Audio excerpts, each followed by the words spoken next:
I wanted to speak about what happens within each medicine. And I wanted to touch on the topic of encountering different entities and different spirits within each plant medicine. Now, speaking for myself personally, I have to say I oftentimes connect with what is appears to be a teacher of sorts for me, like a very, very wise and insightful teacher that's showing me stuff and teaching me about things. But I hear of other people's experiences, and they might connect to deceased people. I've heard aliens, machine elves, entities, all sorts of different, that there's a vast range of experiences and entities that people connect with. And I wanted to ask you if there are specific entities and spirits associated with specific medicines. Yeah, like from a traditional aspect, like it can be like, for example, peyote is connected to the deer, to the blue deer. So there's like spirit animals like that. San Pedro, the Huachuma cactus is a tall, thin cactus. So you like the shade of it in the desert can look like really tall beings just walking there.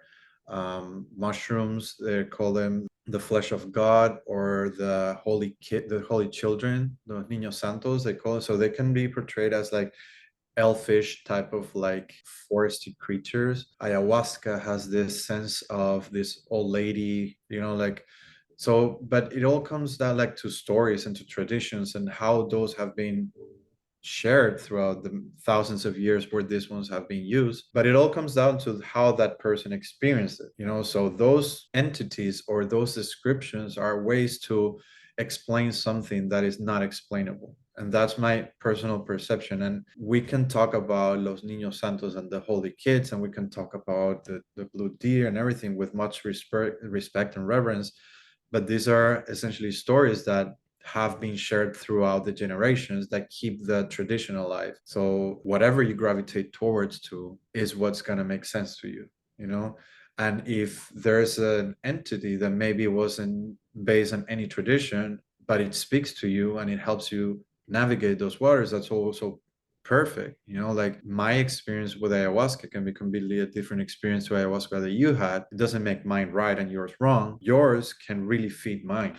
Like whenever I hear about experiences of people that I hold space that are completely alien to my own experience, I find it fascinating because it means that even though we took the same substance and the same experience, the same setting, the same sitting, we're two different people with same different backgrounds and different, not only an individual background, a generational background, that there are things consciously that we are not even aware of, like colonization, how like drives us to who we are now, or different lives that we were like maybe come up in that experience that we were not at all aware of. Like we were maybe a woman in another life that was put through like that we were a witch and we were burned, like, but now just a 43-year-old man in Miami that has nothing to do with that, but that kind of framing who I am. So all the entities that come into are welcome, and more importantly, they're entities that are, like, in my perception, they're entities that are based on spirit. Sometimes they can be like that conversation of like this entity came and like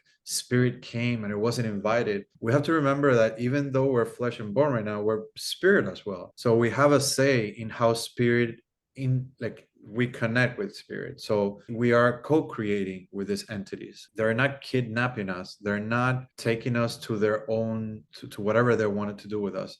We have a say in the matter, and the experience that are being created are created by two entities because we're also an entity. So I find that fascinating, just to like realize that we can talk to these medicines, that we can sell, like, hey, if it's a little challenge, you can say, let's go slower, let's do this gentle, let's do it with love. Like, we cannot drive what the medicine is going to show us, but we have a say in how we go into it. And that's something that I tell people, that at the end of the day, yes, we have to let go and surrender to the medicine, but that doesn't mean that we don't have a say in the matter. We can always ask for it with a lot of respect and a lot of compassion. So like, hey, I'm being challenged right now, can you please treat me with a little bit more care and compassion? Maybe it's gonna say yes, maybe it's not gonna say no, because they want you to push you to see something that maybe you don't want to see. But at the end of the day, it's a conversation. Is that asking for permission? Is that asking for what are you going to show me? Is that like teach me what you're going to teach me, but can you please do it with a space for me to welcome it?